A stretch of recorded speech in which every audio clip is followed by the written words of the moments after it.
Bienvenidos y bienvenidas a la primera presentación de Bien Comunal, un espacio de conversación sobre acontecimientos importantes en nuestro devenir republicano y donde también se abordan soluciones ingeniosas a los problemas que hoy enfrentamos como nación.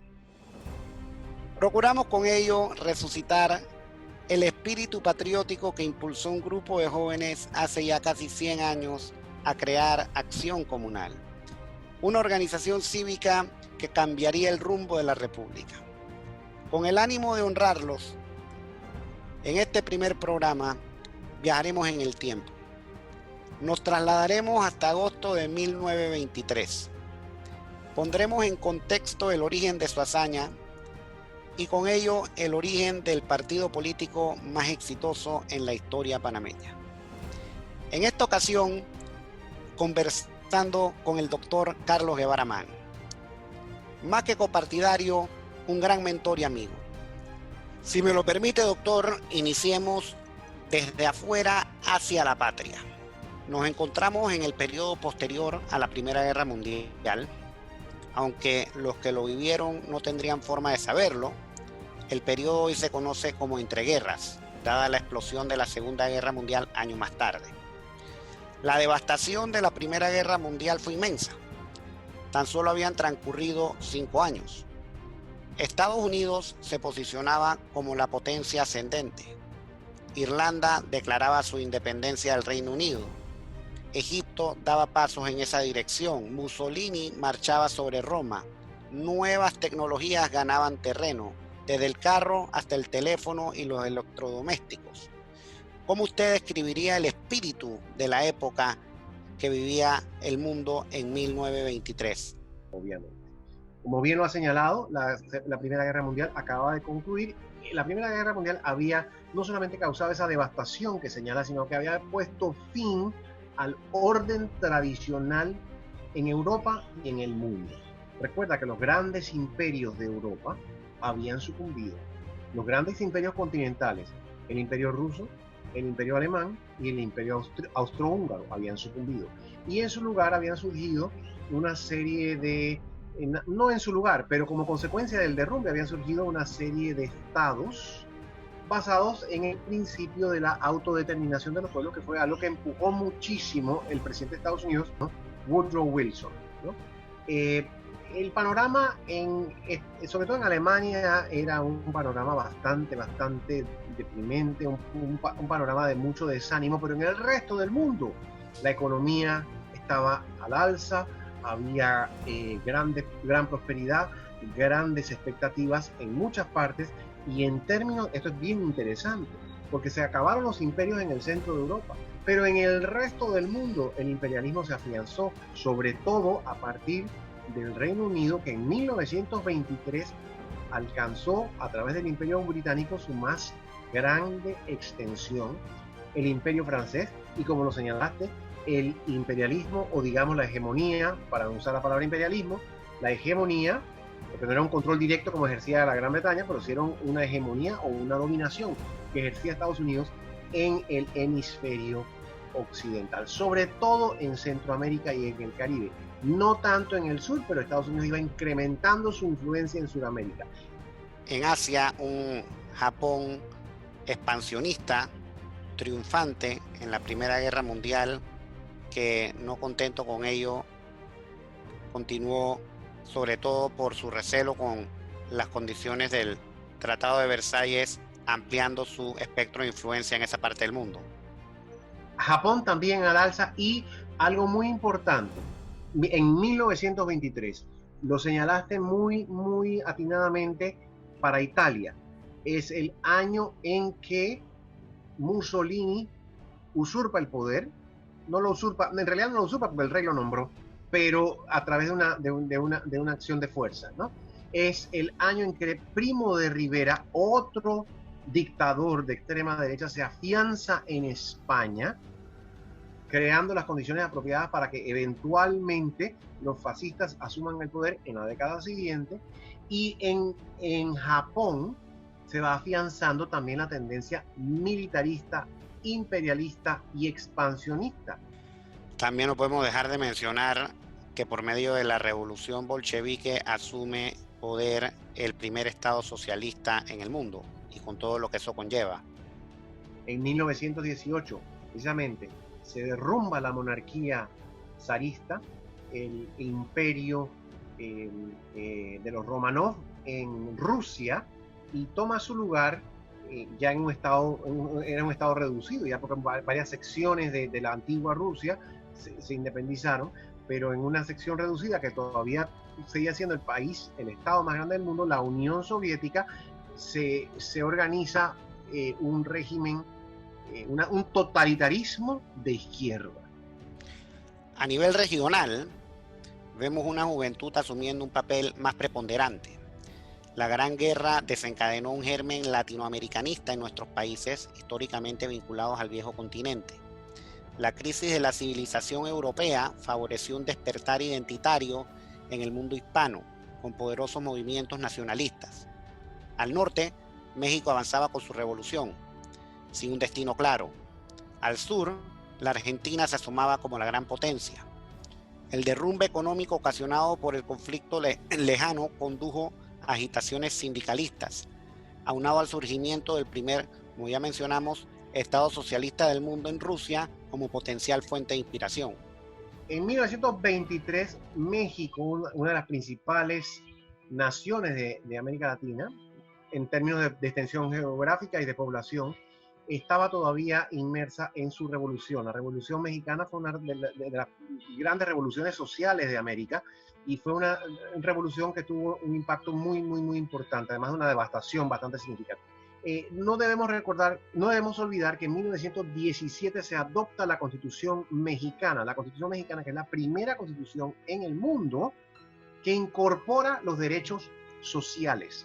Hasta ese momento se había considerado que los derechos eran exclusivamente los derechos individuales, comprendidos tanto por los derechos civiles como los derechos políticos. Los mexicanos hacen esta innovación. En su constitución de 1917 estatuyen el derecho a la tierra, el derecho al trabajo, a un trabajo digno y otras medidas de alcance social que posteriormente servirían de inspiración en otros países, incluyendo el nuestro.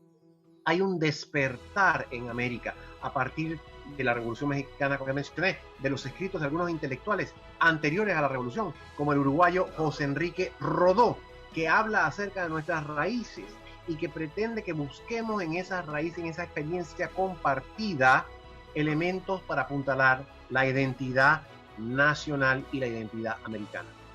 En el plano local, gobierna el presidente Belisario Porras. Es su tercer gobierno. Curiosamente, en las 3 ocasiones fue electo de forma distinta. En 1912 por medio del voto indirecto, en 1918 como primer designado tras la muerte del presidente Valdés, quien lo había sucedido en el cargo 2 años antes, y finalmente en 1920 en las primeras elecciones con sufragio directo. El magnate azucarero Rodolfo Chiari gana la primera designación en septiembre de 1922. Chiari llevaba años como archirrival de Porras. Habían transcurrido 20 años desde nuestra separación de Colombia.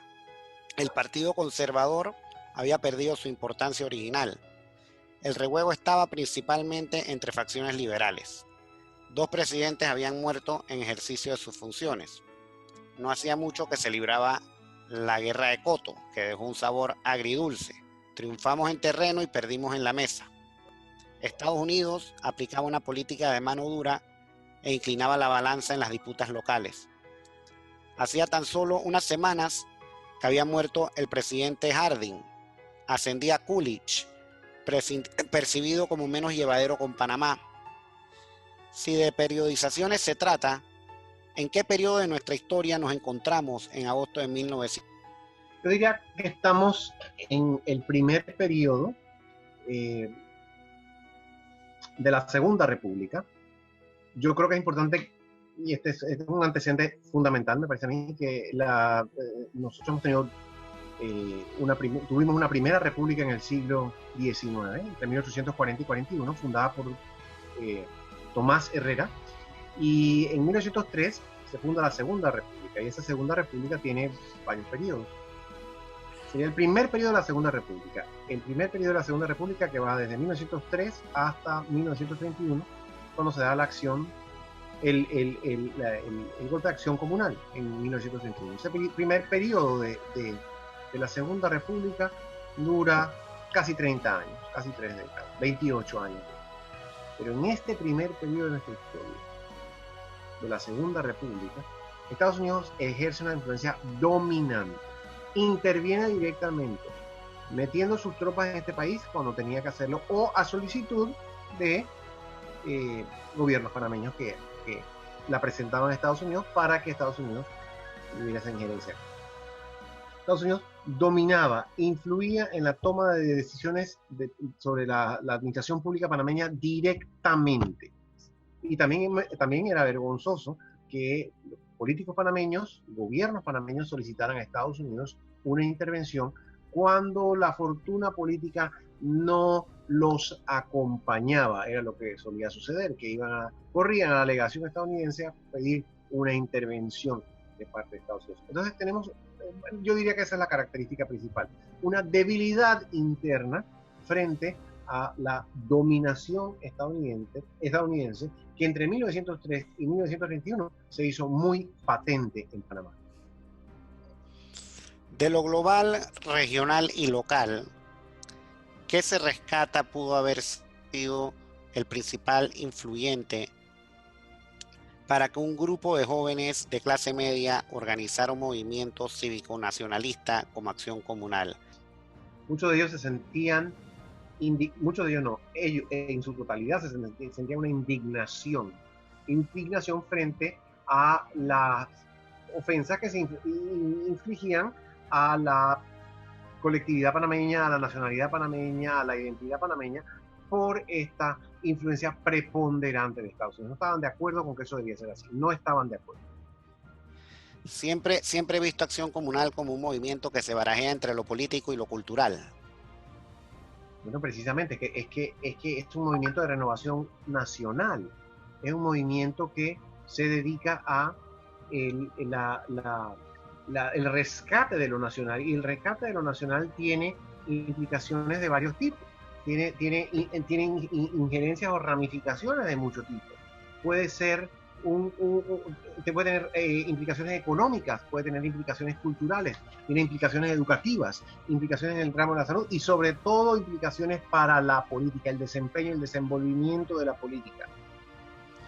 En la medida que se acerca el centenario de Acción Comunal, ¿qué lecciones debe sustraer el colectivo panameñista para mejor conducirse hacia el futuro?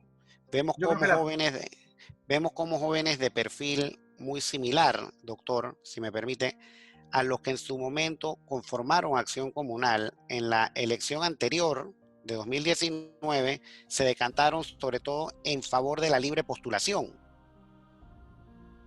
Sí. Y yo creo que la principal lección que debemos derivar, y que la debemos derivar todos, no solamente los miembros del Partido Panameñista, no solamente los jóvenes dentro del Partido Panameñista, sino la ciudadanía en general. La principal lección, el amor a la patria, me parece a mí. Agradeciéndole una vez más al doctor Carlos Guevara Mann, nos despedimos de este primer programa de Bien Comunal. Muchas gracias, ha sido un gran placer poder compartir con ustedes. Un abrazo, doctor. Gracias.